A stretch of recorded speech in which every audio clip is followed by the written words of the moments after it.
اعوذ باللہ من الشیطان الرجیم، بسم اللہ الرحمن الرحیم۔ السلام علیکم بھائیوں اور بہنوں، امید ہے آپ سب لوگ اللہ تعالیٰ کے فضل و کرم سے خیریت سے ہوں گے اور خوشحال زندگی گزار رہے ہوں گے، اور دعا کرتے ہیں کہ اللہ تعالیٰ ہم سب کے نیک اور جائز مقاصد پورے فرمائے اور دکھ تکلیف دور فرمائے، اور ہمیں 5 وقت کی نماز کے ساتھ قرآن پاک پڑھنے کی بھی توفیق عطا فرمائے، آمین۔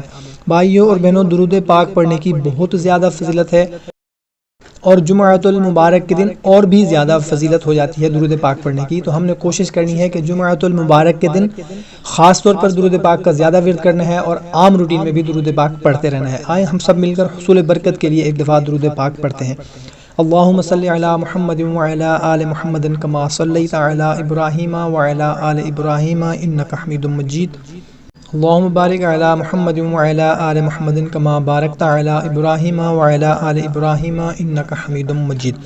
بھائیوں اور بہنوں، آج میں آپ لوگوں کو قرآن پاک کی ایک سورت کی فضیلت کے بارے میں بتانے لگا ہوں، جس کی جمعۃ المبارک کے دن پڑھنے کی فضیلت کیا ہے اور رات کو ایک دفعہ پڑھنے کی فضیلت کیا ہے۔ فضیلت بتانے سے پہلے آپ لوگوں سے اتنی گزارش کرنی ہے کہ 5 وقت کی نماز ہم پر فرض ہے، کوئی بھی دن ہو مہینہ ہو کسی صورت میں معافی نہیں ہے، اور حقوق العباد کی پابندی بھی بہت زیادہ ضروری ہے، اس کا خاص خیال رکھا کریں۔ اور اگر آپ کی کوئی پریشانی ہے، مقصد ہے، کوئی مسئلہ ہے ہمارے ساتھ شیئر کرنا چاہتے ہیں دعا کے لیے، تو کومنٹ سیکشن میں لکھ دیں، اپنا مسئلہ لکھ دیں یا اپنا نام لکھ دیں، سب مل کر دعا کریں گے، کیا پتہ کوئی آمین کہہ دے ہمارے لیے اور ہماری پریشانی دور ہو جائے۔ سرکار مدینہ صلی اللہ تعالی علیہ وسلم نے فرمایا، جو کسی رات میں سورۃ دخان پڑھے گا تو صبح ہونے تک 70,000 فرشتے اس کے لیے دعائے مغفرت کرتے رہیں گے، سنن ترمذی۔ سبحان اللہ۔ اور نبی کرم نور مجسم صلی اللہ تعالی علیہ وسلم نے فرمایا، جس نے شب جمعہ میں سورۃ دخان پڑھی اس کی مغفرت کر دی جائے گی، سنن ترمذی کی یہ حدیث مبارک ہے۔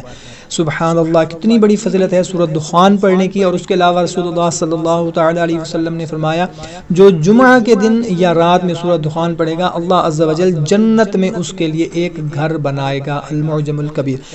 انشاءاللہ ہم نے کوشش کرنی ہے کہ شب جمعہ بھی اور جمعۃ المبارک کے دن بھی، اور کوشش کرنی ہے کہ رات کو روزانہ ایک دفعہ سورۃ دخان پڑھنے کا معمول بنا لینا ہے انشاءاللہ عز و جل۔ کوشش کیا کریں کہ اچھی بات کو شیئر ضرور کر دیا کریں، کیونکہ اچھی بات کو شیئر کرنا صدقہ جاریہ ہے۔ تو ہمیں اجازت ملتے ہیں نیکسٹ ویڈیو میں، اللہ حافظ۔